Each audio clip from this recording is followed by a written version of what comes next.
मैं पहले दिन भी आपको बताया कि आप गुरु की बातें सुनने नहीं आते हो, अच्छे से समझ लेना।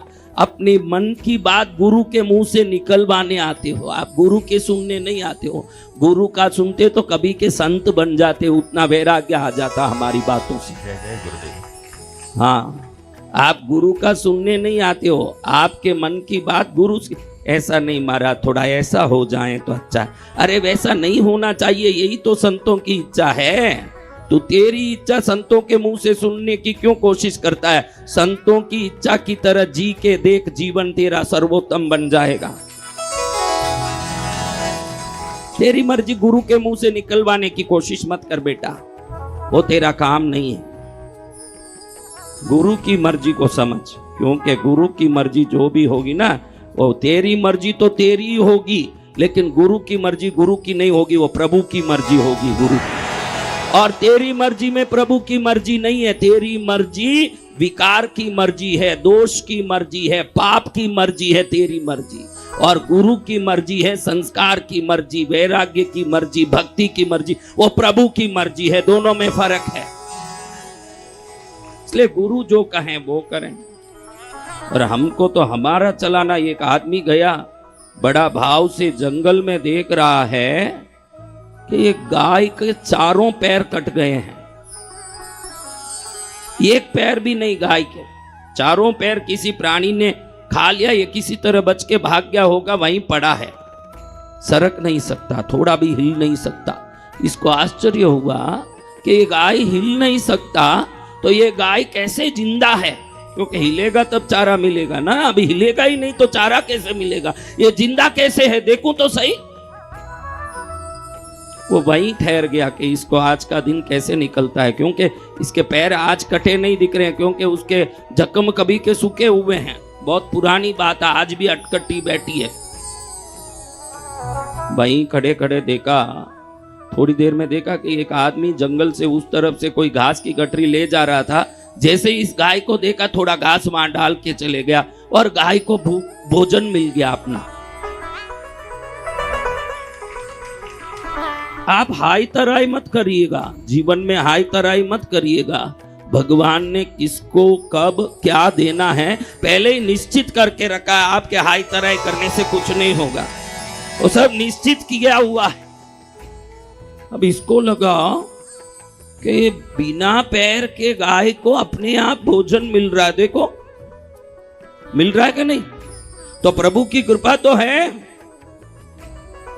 तो मैं भी क्यों आज से मैं कुछ करने जाऊं? मैं भी बैठा रहूंगा, मैं भी तो पद्मावती का भगत हूं, मैं बैठा रहूंगा। इसको घास मिला तो मुझे भी मिलेगा। बैठ गया एक ही जगह, सोचा कि उसको घास मिल रहा है तो मुझे भी रोटी मिलेगी, मुझे भी कुछ मिलेगा। शांत बैठ गया। अब दोपहर हुआ, शाम हुआ, कुछ नहीं आया। रात हुआ, भूखा सोया।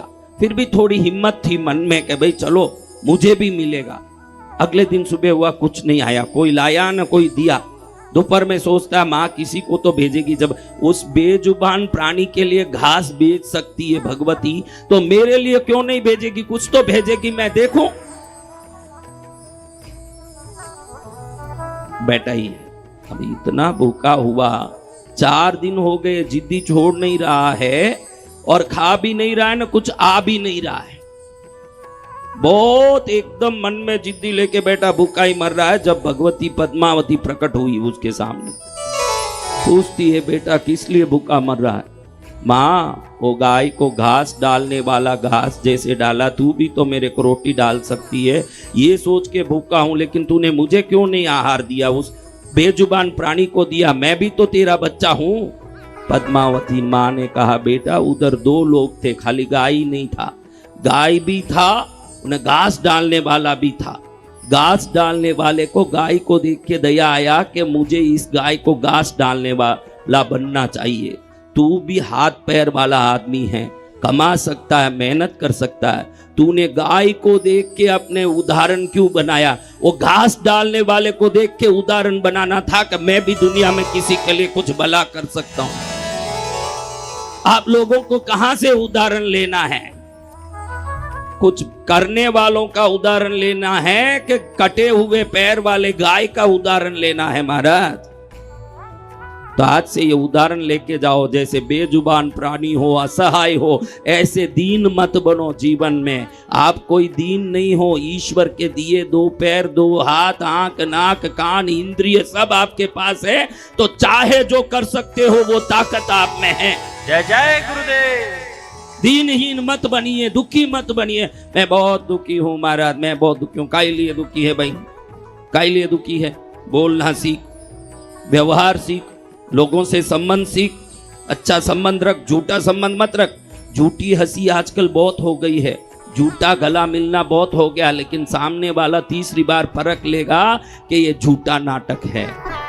जो रिश्ता रखते हो, जो प्रेम रखते हो, दिल से रखो। अगर दिल से प्रेम रखोगे, हर दुख में कोई ना कोई काम आएगा ना, हर दुख को निकालने का रास्ता भी खुलेगा।